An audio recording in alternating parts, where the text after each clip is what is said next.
My guests this week, George Jones and Tammy Wynette. I wrote down a few questions for this show, George. One of them I wrote down, I said, do people ever ask you if you're kin to Grandpa Jones? Oh, I used to, Ralph, when we were both back on the Opry a few years ago. Well, of course, he's always been on the Opry, but I mean back at during my first period with the Grand Ole Opry, around 57, You 8. ever tell people that you're his son? Uh, yeah, sometimes, just for the fun of it, for the kicks, but we used to get a lot of mail, in the little boxes up at WSM where the used to be the studios, and he said, I'd see him up there, and he'd say, would you please tell these people up here to quit putting your mail in my box? And, yeah, we've got a lot of letters, both of us, asking if we were related any at all. When's your birthday, George? September 12th, 1952. You don't have to give 52. me 52, okay. No. Tammy, you just had a birthday the other day, didn't you? Sure did. When was your birthday? May 5th. That makes you a what on the astrological board? Taurus. Taurus. Taurus? Taurus the bull.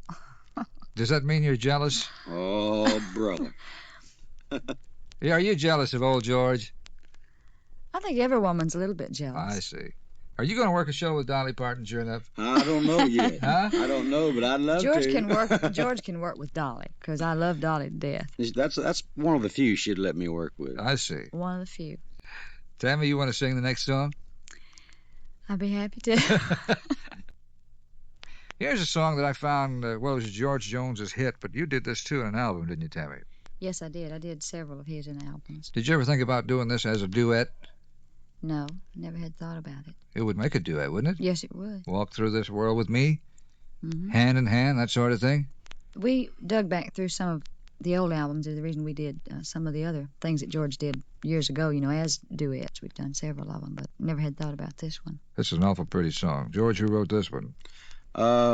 It was, I can't remember their names, Ralph, but it was two school teachers. Yeah, this has a peculiar twist, this story, doesn't it? Right. There's two lady school teachers. They're from out in Arizona. But they were not professional songwriters. Right. They was not. This was the first song that they wrote together, and it's the first one that they got recorded. Did they just mail the tape to you? Right. They mailed it to Pappy Daly down in Houston, and Pappy recorded it first by Lowell Nip on MusicCore, and then he got quite a bit of action off of Lowell Nip's, I believe I'm saying his name right, on MusicCore in around Atlanta and a couple of Dallas and a couple other places, and then it just stopped there. His record stopped there and didn't do anything. Well, Pappy carried the record up to Nashville here with him every time I'd record, and for a couple of years or so he tried to get me to record it, and I never would pay any attention to him. You turned this song down for 2 years. He doesn't usually know how to pick a song too good, and so I just overlooked it. And eventually I said, well, I'll just do it and get him off my back. So I went in the studio and started listening to it, and I did it, and then I just fell in love with the song after I recorded it. Did you ever meet the two little old ladies that wrote it? I met them a couple of times. They came, well, just one time, really. They came in to Nashville thinking they was going to get the BMI award for the song that year, but it actually was a couple of months late the year before being released, and therefore they had to wait till the next year. But they finally got one. They finally got one, yes. And they've sent me 2 or 3 songs since then, but they were nothing really compared to Walk Through This World with Me. And to this day, I don't know what they're doing. I guess they're still teaching school. Well, they're probably getting a few royalties off of this song. Let's play it. Tammy, I heard that you had a toe ache the other day or something. Shorty Lavender told me, your agent, that you had a little operation on your foot. Minor operation. I had what they call soft corns that I had removed. Soft corns? Mm-hmm. I've never heard of that. I hadn't either. I always have the odd things. Did you have a difficult time walking? Well, I wasn't supposed. If I had stayed off my feet the first 2 days after I had the surgery, I wouldn't have had any problems. But we had sessions. George had a session, and I had a session. We had a duet session, and I stayed on my foot. And then the next night we did the Opry and the Ernest Tubb record rack, so it swelled up on me quite a bit. Do y'all ever dance? I mean, together? No. Have you ever danced? No. I never did in my life really ever care to dance. I always played for dances, and I never got a chance to dance, so I really never did take a liking to it. And Tammy, It's about the same way, I guess. I She wondered never if he did. stepped on your foot. No. Huh? No. She wouldn't let nobody get near her. She was afraid the kids, would crawling around on the bed and everything. She was just in a tizzy all the time, saying, "Watch it, watch it." Well, I always thought that your foot wouldn't be as tender. It holds up all your weight. Nobody could ever told me your foot would have been as tender as what mine was. But when you get a shot of Novocaine down between two little toes, it's tender. You're all right now, though. Yeah, it's fine now. Hey, here's an Alabama gal. You're from Mississippi, though. Although you grew up in Alabama, didn't you? Right. You used to sing on the Country Boy Eddie television show. Birmingham. You were in Birmingham a long time, weren't you? Mm-hmm. Tammy, I found out something about you the other day I didn't realize, that you sang at one time with Porter Wagoner. Yes, I did. Porter came to Birmingham to do a show, and I was working at the Country Boy Eddie show at the time. And it was in between, right after Norma Jean left and before he had hired Dolly. And he asked if there was any local talent that could fill in a spot, do a couple of songs that night on his show because he didn't have a female singer. Just with him. come up out of the audience and sing with him? No, he asked one of the guys at the radio station and the promoter of the show, and they asked me if I'd do it, so I did. I see. So that's your brief career with Porter Wagoner. Well, I did 10 shows with him. After that, I went to Montgomery and Mobile and several shows in Alabama. I see. You're listening to the Ralph Emery Show. George Jones is here with a big cup of coffee, and that pretty gal Tammy Wynette is here. And are you shy? No. Huh? No, I don't think so. You get modest. People talk about how pretty you are. I saw a description. I might as well mention this. There's a very nice article about Tammy in the April issue of Country Music Magazine. Her picture's on the cover, and there's an article about Tammy and George.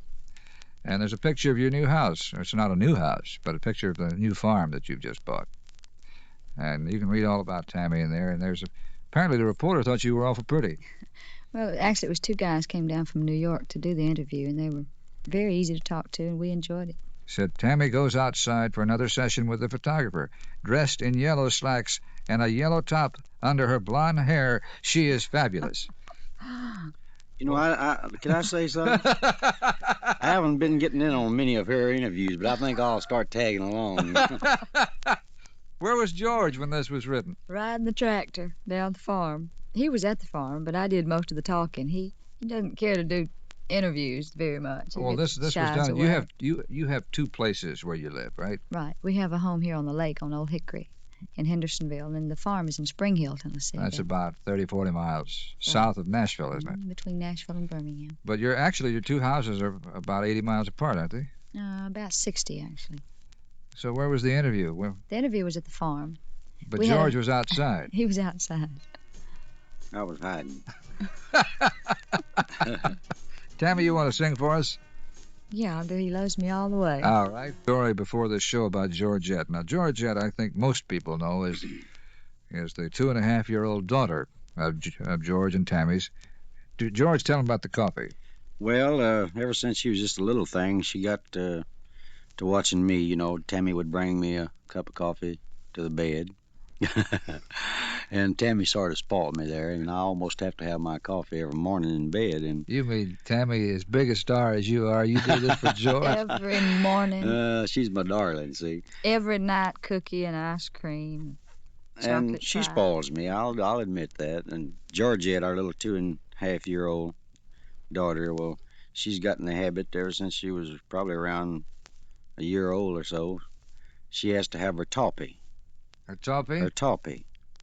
And when she wakes up, she's just as mean as I am. She don't want to talk to nobody until she gets that toppy. And so Mama brings her some toppy milk and brings my coffee. And as soon as she has a cup of coffee, she'll say, "Hi, morning, Daddy." And she won't speak to nobody except snarl and grin. I think you told me that you said hi morning to her. I'd say, "Hi, morning, darling," and she never would say a word to me till she got that coffee, and she's still that way. She's never said good morning. She always says hi morning. Well, you milked that coffee down pretty good. Oh, yeah. Sweeten it. She talk a lot? Talks real good. She talks excellent to be as young as she is. What is she says, George? You gave me one of her quotes a while ago. Oh, Tammy might be picking at her a little bit, and she says, "Oh, Mama, you pulling my leg." There's something else when they're that age. George, how about the song "A Picture of Me Without You"? Would you like to sing that? I sure would. Very good friend of mine, George Ritchie, and I don't know who all was in on Norro. writing this. Norro Wilson Carmel Taylor. and Carmel Taylor. Well, they got up a bunch to write this, didn't they? Yeah, they needed a lot of help. I asked them why they didn't let me in on a piece of it, but they said, well, we're going to let you record it. So I said, well, that's fair enough. Now then, I wanted to ask you about your house, Tammy, the big old house, which I understand is a very old mansion and it's a Civil War relic. It was built in 1835, and it's the old Albison Thompson place. And it was General Hood's headquarters during the war. During right before the Battle of Franklin, the Battle of Right. Nashville. In fact, 5 generals had a party in the house on a Friday night, and on Saturday morning went to the Battle of Franklin and were all killed. There's quite a bit of history behind the old house. George, did you tell me you found a spoon or something? We found, down in the basement, there's a basement to the old house, and it's got a couple of little bars right on level with the ground, windows rather, and the windows are covered with bars. That's where they kept the slaves. They had 150 slaves built the old house. And I found, I didn't find it. Some people there at the house found a wooden spoon. Spoon had been carved out of wood for one of the slaves that ate with it, I reckon. This house must be about the same age of the house you left in Florida. In fact, in the picture, I was at your house in Florida, and it looks a great deal like that house. It is. It's quite a bit bigger than the house. It's quite a bit in older, Florida. too, Ralph. The home in Lakeland, I think, was built around 1903 or 4. That house in Florida had a funny history. They hauled that house, about 20 miles? Right. It used to sit downtown Lakeland until about 1963. Now, you can imagine moving a mansion. This was a big house. They cut it in 3 different pieces and moved it. And moved it, 20 miles? About 20 miles. George, I've got to ask you about a song called The Ceremony. Boy, this is a schmaltzy song. Why did you record this? Well, I'm telling you, I didn't really like the song. I thought it was too common, too everyday type of life thing. And Billy Sherrill was really sold on it, and he says, well, let's do it anyhow for the album. And so I had no idea he was going to have, the introduction, with the preacher and everything. Did they have, that's a friend of mine, Dan Hoffman. Dan Hoffman. Did he do this in the studio with you? No, he went in and overdubbed it later. No, that's the reason I still didn't like it after we got through recording it. I thought it was just too much of nothing, And Billy Sherrill, a week or so later, called us down in Florida and played it to us on the phone after he added DJ Dan. And it started sounding a little bit better, with all that on there. And we get a kick out of doing it on stage. Well, we get a kick out of What we're doing going it to do here is close the show with it.